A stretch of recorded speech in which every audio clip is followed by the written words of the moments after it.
ലോകത്തിലെ ഏറ്റവും വേഗതയുള്ള ഓട്ടക്കാരൻ ബെൻ ജോൺസൺ കഴിഞ്ഞ ദിവസം കോഴിക്കോട്ടെത്തി. ബെൻ ജോൺസനെ പറ്റി നമ്മൾ 1987-88 കാലഘട്ടത്തിലാണ് കേൾക്കുന്നത്. ഒളിമ്പിക്സിൽ കനേഡിയൻ്റെ സ്പ്രിൻ്ററായിരുന്നു. വേൾഡ് റെക്കോർഡ് 100 മീറ്ററിൽ അദ്ദേഹം സ്ഥാപിച്ചു. 60 മീറ്ററിൻ്റെയും ഓട്ടത്തിലും അദ്ദേഹം വേൾഡ് റെക്കോർഡ് സ്ഥാപിച്ചു. 1961 ജനിച്ച വ്യക്തിയാണ് കനേഡയിൽ. അദ്ദേഹത്തിന് ഏറ്റവും ഫാസ്റ്റസ്റ്റ് സമയം 9.79 സെക്കൻഡിലാണ് അദ്ദേഹം 100 മീറ്റർ ഓടിയത്.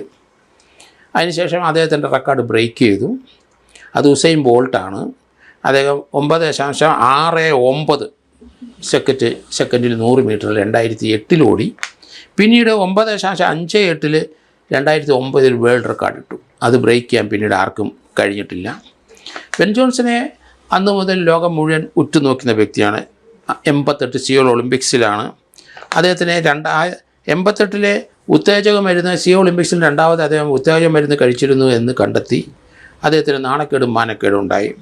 അങ്ങനെ ലോകം അദ്ദേഹത്തിനെ വെറുത്തു എന്നാണ് അദ്ദേഹം പറയുന്നത്. പിന്നീട് ആകെ ആശ്രയം സ്വന്തം അമ്മ മാത്രമേ അദ്ദേഹത്തിൻ്റെ ഒപ്പം നിന്നുള്ളൂ.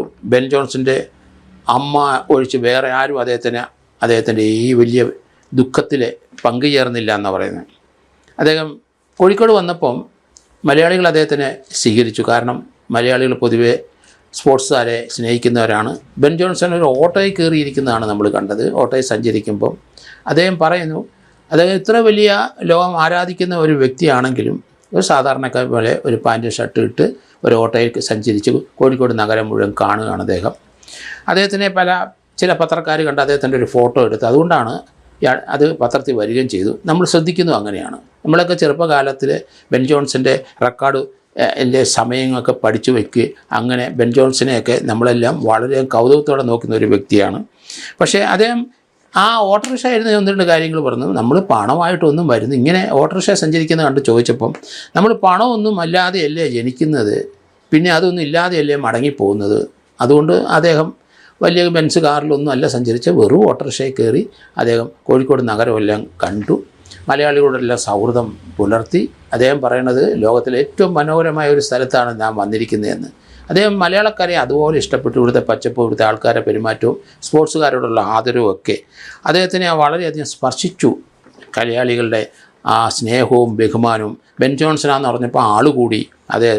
അദ്ദേഹത്തിന് അങ്ങനെ ഒരു സ്വീകരണം മറ്റുള്ള സ്ഥലത്തൊക്കെ ലഭിക്കാനായിട്ടുള്ള ബുദ്ധിമുട്ടാണ്. അദ്ദേഹത്തിന് ഭാര്യയെ 2 കൊച്ചുകുട്ടികളുമുണ്ട്. 3 പേരക്കുട്ടി അദ്ദേഹത്തിനുണ്ടെന്നാണ് പറഞ്ഞത്. അദ്ദേഹത്തിൻ്റെ ഭാര്യയും അമ്മയും ഈ കൊച്ചുമക്കളുമായിട്ട് അദ്ദേഹം ഇപ്പോഴും കാനഡയിൽ തന്നെ കഴിയുകയാണ് എന്നാണ് എനിക്ക് തോന്നുന്നത്. ഇന്ത്യയിലെ ഓട്ടക്കാരോട് അദ്ദേഹം പറഞ്ഞു, പരിശീലനവും ഭക്ഷണക്രമവും വളരെ ഇമ്പോർട്ടൻ്റ് ആണ്. അത് ഇന്ത്യക്കാർ അത് ഇവിടുത്തെ സ്പ്രിൻറ്റേഴ്സ് എല്ലാം അത് നോക്കണം. അദ്ദേഹം കഴിഞ്ഞ വെള്ളിയാഴ്ച 23-ാം തീയതി വെള്ളിയാഴ്ചയാണ് അദ്ദേഹം കോഴിക്കോട്ടെ എത്തിയത്. കേരളം മുഴുവൻ അദ്ദേഹം കുറേ സ്ഥലങ്ങളെല്ലാം കണ്ടു. വളരെ ഇഷ്ടപ്പെട്ടു അദ്ദേഹത്തിന്. കേരളത്തിൽ ഇത്ര മനോഹരമായ സ്ഥലം ലോകത്തിൽ അദ്ദേഹം കണ്ടിട്ടില്ല എന്ന അർത്ഥത്തിലാണ് പറയുന്നത്. എന്തായാലും അദ്ദേഹത്തിൻ്റെ ഈ കേരള യാത്രയിൽ അദ്ദേഹം ലോകത്ത് പല സ്ഥലത്തും അദ്ദേഹം ഇങ്ങനെ സഞ്ചരിച്ചുകൊണ്ടിരിക്കുകയാണ്. പക്ഷേ ഏറ്റവും ഇഷ്ടപ്പെട്ട സ്ഥലം ഇന്ത്യയിലെ കേരളം തന്നെ എന്നാണ് അദ്ദേഹം പറഞ്ഞത്. 1961 ജനിച്ച അദ്ദേഹത്തിൻ്റെ അമ്മയുടെ പേര് ഗ്ലോറിയ ജോൺസൺ. ഇപ്പോഴും അമ്മയുണ്ട്. അമ്മയുടെയും ഭാര്യയുടെയും 3 കൊച്ചുമക്കളുടെ ഒപ്പമാണ് താമസിക്കുന്നത്. തൻ്റെ ദുഃഖത്തിലും പ്രയാസത്തിലും എല്ലാം തനിക്ക് ആരും സഹായമില്ലാതെ വന്നപ്പോഴും തൻ്റെ അമ്മ ആണ് തന്നെ സംരക്ഷിച്ചതും തൻ്റെ ദുഃഖത്തിനൊപ്പം ചേർന്നും ഒന്നും പേടിപ്പിക്കാതെ ഒന്നും വിഷമിക്കാതെ മകനെ ചേർത്ത് നിർത്തിയതും. അതുകൊണ്ട് അമ്മയുടെ പ്രാധാന്യം, ഒരാളുടെ ജീവിതത്തിൽ അമ്മയുടെ പ്രാധാന്യം എന്താണെന്ന് എടുത്തു കാണിക്കുന്നതായിരുന്നു അദ്ദേഹത്തിൻ്റെ ജീവിത രീതിയും സംഭാഷണങ്ങളും. ഇപ്പോഴും അങ്ങനെ തന്നെ.